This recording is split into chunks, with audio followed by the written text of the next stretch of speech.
live from the Daytona 500. It's the show that has increased the amount of guests on the show and the amount of official / non-official race car drivers, just because he drives fast to work and now is fond of wearing a helmet. I'm Kevin Wilds alongside Chris Broussard and a helmeted Nick Wright, who just got tips from Ryan Blaney and Joey Logano, who have joined the program last night. We're going to jump right into it. The first duel, very good for Team Penske. Joey, you win it. Ryan, teammates come in second, and you guys are now here with us. Quick bio. Joey, 2015 Daytona 500 winner, one of the NASCAR 75 greatest drivers, 3-time Cup Series champ. Meanwhile, Ryan, 2023 NASCAR Cup Series champ, 17 wins and second place, and a lot of very close calls for Ryan Blaney. That's why we're pulling for you now. So welcome, fellas. I'm sorry for my co-host's helmeted introduction. I got to tell you something, KW. Go for it. Unlike yesterday, I couldn't hear a damn thing you said because of the helmet and this. And I also, when I agreed to do this, thought we were going to have about 5 minutes before two of the best drivers in the world sat down, and I could be a clown not in front of these guys. But now, I think I just got to stick with it. Let's go. First of all, thank you guys for coming. Congratulations on the duel last night. Joey, that was the first duel was a little bit messy. And Joey, I'll use your quote. The Daytona 500 could be a total wreck fest. It can be. So why do you think the cars are just loose, or what's the deal? It just seemed like the cars were, really out of control yesterday. In the draft, the way you move lanes forward is you physically push each other, bumper to bumper, push each other down the straightaways. And when you start doing that, the cars get a little unsettled. They don't like it too much. So, do you want to go fast? Well, if you want to go fast, it's going to come with a little bit of risk. And so, today we have some practice to try to work on our cars. I think everyone's going to try to make that a little bit better, which may help. But when you get to the end of it, in the Great American Race, there's going to be a lot of pushing and shoving, and it can turn into something a lot to what we've seen in the first duel. Ryan, so just so you know, sorry, Joey, you're my pick. I said that yesterday. You feel due-ish. However, I don't know how much of this specific race is, I don't want to say dumb luck, but luck. How much of winning this race is raw skill, and how much of it is right place, right time, given, particularly the last decade, how the race has been run? Yeah, I think it's a little bit of both. You have to prepare the best you can. You have to do the best you can throughout the 400, 450 miles leading up to the end to position yourself in it. And that's a lot of skill that's involved. And I think in anything, there is good fortune, no matter what it is. And in our sport, good fortune is, hey, I missed this wreck by an inch, that wadded up 20 guys, but it kind of cleared the path for me. A lot of wreck avoidance is skill, but some of them you just get wadded up in. And Joey and I have both been in those situations where there's nothing you can do and you just end up on the tow truck. But I think it's majority skill, and you're going to need a little bit of good fortune, though, I think, at the end of it. As teammates, how much are you guys actually helping each other versus trying to win for yourself? That's what makes NASCAR so unique, is that we're teammates, but you also, you're competing against each other. It makes it a challenging relationship, and for us, luckily, Ryan and I have worked together for a long time. We've been through the good and the bad, right? And we've been able to work on that relationship. And I feel like we've got this equal understanding of how do we ultimately get ourselves to the start-finish line and one of us win, right? I think it's important because, we have the same boss. The same people are building both of our cars. We need to be on the same team, especially when you come to racetracks like this. And I think we showed a great example last night, right? And, I was a beneficiary of it last night. Thank you. You're welcome. But it can be roles reversed on Sunday, right? And then it can very much be that way too. So it's just that we know we're stronger together than we are alone, and I think that's something that really helps us on the racetrack. Yeah. Is it ever, I want to follow up, is it fairly common for teammates not to have that working relationship and just, hey, I'm trying to get mine, or does that not really exist? I think that's pretty common. Each team's a little bit different, but I feel like at our group, we understand that the 400 employees that we have that build our cars and watch us every week, they don't care which one of us wins. They just want one of our cars to win, and we want that company to be successful. We want Roger Penske to win the Daytona 500.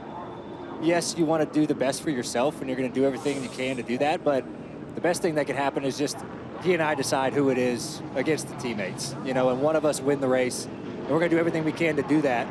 And we're not going to put each other in jeopardy, but there are some drivers out there that probably are kind of lone wolf by themselves, and that's just personal preference, but we've always made it a big priority in our building to work as one as much as we can. I went back and watched the 2017 finish, and it was like, I think, Joey, you're pushing Ryan. It's like, oh, here comes the 21 car, and you come flying for a second. But you weren't teammates at that point. It was just like out of the kindness of your own heart. Semi-teammates. I don't remember much of that race. I remember parts and pieces of it. And I mean, to Ryan's point, like, all you can do is, yeah, there we go. There's the race. Okay. Do you remember it now? This is when everyone's running out of gas. Ryan comes flying. The announcer's like, here comes the 21. I'm like, yeah. Yes. Now I remember. But I mean, like, to Ryan's point earlier, you got to put yourself up front and put yourself in position to get lucky. Yeah. Right? Like, you don't just get lucky. You got to be close enough to the front when things happen, you can capitalize on that. And I think that's what, you know, we've been trying to do that for a long time. Yeah, there we go. We're going to the front right there, Ryan. And but yeah, I mean, that's kind of the goal, is just to be, you know, see the front. Yeah. On that last lap, you have a chance. I have a question for each of you separately, kind of about your own personal stories. So I'm gonna start with you, Ryan. My dad was a firefighter for 40 years. And that firefighting is one of the industries that is, for a lot of people, a family business. It's a lot of grandfathers, fathers, uncles. And I think some of his friends and colleagues were a little surprised when it was clear I was never going to be that. I don't know if there's a bigger family business than race car driving. So many of the stories are like yours, that, you know, you have, you know, a lineage of race car drivers. So I set that up to ask this. Is this the only job you ever thought you would have? And can you remember a time as a child when you ever were like, nah, maybe I won't race cars for a living? Yeah, I mean, growing up around it, my dad was a dirt racer from the 80s, 90s, moved to NASCAR in the late 90s. I was born in 93, so I was born into this racing world, and I was just in awe of not only my dad, but all the guys that are out there competing. And it's all I ever wanted to do. I don't think there was ever a point, as long as I was allowed to do it, that I wanted to do anything else. Like, I just wanted to be these guys. I wanted to do what my dad did. And my dad never pushed me to do anything. My dad was always, are you sure you want to take this next step? Are you sure this is what you want to do? And my answer was yes every single time. So it is a very family sport, just because it's kind of a niche sport to get into. But once you're in it, you fall in love with it. So I was fortunate to grow up, you know, around it and see it firsthand. So my only other job that I've ever gotten paid for, besides racing, was sweeping my dad's shop floors. I was a hell of a janitor growing up, cleaning toilets, sweeping floors, and my dad would give me $10. Other than that, it was always racing. So I've been pretty lucky. Yeah. And Joey, to you, your story is one of, like, a young phenom who, I mean, I think it's fair to say, has incredible hype going into his career, and one of the few athletes that reached that hype. That, you know, it's not like, you know what, you're a three-time champion, you've won this race. So I assume now you are established. I know you're established. Early in your career, how much did that weigh on you? How much pressure was there on you as a young racer of what people expect me to become before you had won the Daytona, before you had won a series championship? Yeah, I mean, it's a tricky place for a young kid to grow up in, right? To have all that hype. It can affect you in a lot of different ways, and unfortunately, mainly bad ways, right? Because I think you start to drink your own Kool-Aid, if you will, right? You start to believe in all the hype, and you start to just think you're that great, and you don't go to work like you're supposed to. Or you start to get a little arrogant, right? Like, I mean, and then you see that with many athletes, with young athletes that coming up, and, you know, and then you get the slice of humble pie. Right? At some point, reality's going to slap you in the face. And that happened for me, right? I mean, I was to your point, I was the young phenom growing up from the age of 12. Like, everyone was talking about, you know, when I get to Cup, when it's going to happen. And when I got to the Cup level, the NASCAR top level here, I got the slice of humble pie that I deserved, right? I went up against all the guys that were the phenoms, right? Growing up, now they're all here. And I got my butt kicked for, 3 years before I was able to get my head wrapped around things. But in those moments, I learned so much about myself.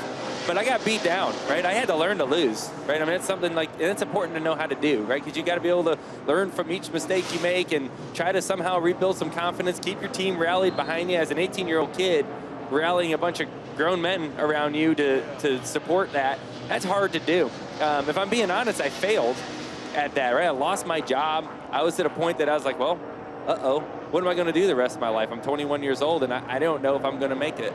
And I had the amazing opportunity of driving the number 22 for Shell and Pennzoil and Roger Penske 12, 13 years ago. That happened. And I've been driving the same car ever since. But that moment is what taught me, okay, I got to go to work. I'm not that good. I remember I'm not that good of a race car driver. Now I know that. And I can work on being better at least. That's great. That's awesome. Well, thank you guys very much. Best of luck on Sunday. You're going Blaney. Yeah. I might be a Logano guy. You've been saying a Logano guy. I'm right here. I'm right here. Please lie to me. I've decided to become a Logano guy. I was a Logano guy yesterday. They will start 3 and 5 Sunday at 12:30 on Fox, the Great American Race. Chase Elliott is coming up next. Thank you guys. Best of luck on Sunday. Thank you, guys. Good luck. Thank you. Welcome back to just an amazing episode of First Things First, live from the Daytona 500 as we count down the hours to the 68th running of the Great American Race. Joining us now, he won last night's second duel, will start 4th on Sunday in the number 9 Chevy. It's Chase Elliott. Chase, thank you for joining us. Second place in 2021. This is the 3rd duel you won. And I thought you were funny in your post-race interview. I'll quote you here. I've won this one before. This isn't the one I won. It said you wanted to, quote, cautiously enjoy the duel victory. So congratulations on the duel. Is momentum a thing? Can you keep that going into Sunday? Yeah, I mean, it's one of those things, like I said, we have won that race before. So it's like, man, it's a great start to your week. It's one of those things where anytime you're on track, a win at Daytona, always great. Nice to get a good pit stall selection for the big race on Sunday. So, that's one of those things that you can carry with you for sure, but it's really hard to carry momentum. So much can happen in the event, but like I said, the whole premise of last night was just, hey, we got that good pit stall selection, we got a good box for Sunday. That's something you're going to keep all day long. Odds are you're probably not going to keep your track position for the entire 500 miles. Something's going to go wrong at some point. So, but a great start to the week for sure, and got some work to do, but we'll see how it works out tomorrow. I have a potentially awkward question, which is, why are you so popular? If people don't know, you've won 8 straight most popular driver awards. That seems almost impossible. I mean, you seem like a very likable guy, but to win it every year this decade, why do you think the fans love you as much as they do? Yeah, that's a great question. I ask myself that some days myself. But, look, I think for me, if you followed the history of racing at all, my family has had a huge stance in the sport for a long time. Your dad won the award a bunch too, right? He did. Yeah. He did. And I've always tried to make sure that it's, from my position, it's such a reflection of them, right? Like, my dad and my uncles and my grandfather, they have put so much time into this sport, and I think that they were just a really easy group of guys for fans to like over the years, and they had a lot of success. They kind of did it their way, and people loved that. And I think for me, I came into a situation that was advantageous because of the road that they have paved, and I've always tried to make sure that reflection is really about them and the heritage more so than it is about me. And I'll always feel that way, no matter whether I win the award or not win the award. I'm proud to kind of carry that legacy forward and try to do it to the best of my ability and how I think they would want me to do it as well. Your dad, Bill Elliott, won this race twice. So what advice has he given you about this particular race? Man, it's changed so much. Yeah. Dad won it, I think, in 85 and 87, right? And you think about how much has changed in the world since 2000, much less, since the 80s. Right. And heck, I wasn't even alive, and for either one of those wins. But so a lot has changed, and truthfully, I think from his perspective nowadays, it's more just about being dad and just being supportive. And, the racing side is just, man, it's evolved, and the style of racing is a little different today, but he watches, he keeps up. Obviously, he wants us to do well, but I think he's more in dad mode today than he is telling you how to do things or coaching, to your point. Last 9 races, 30%, 38% of the drivers didn't finish. And we know that a certain amount of good fortune, bad fortune plays a real part in who gets across the finish line first, or if you end up on a tow truck.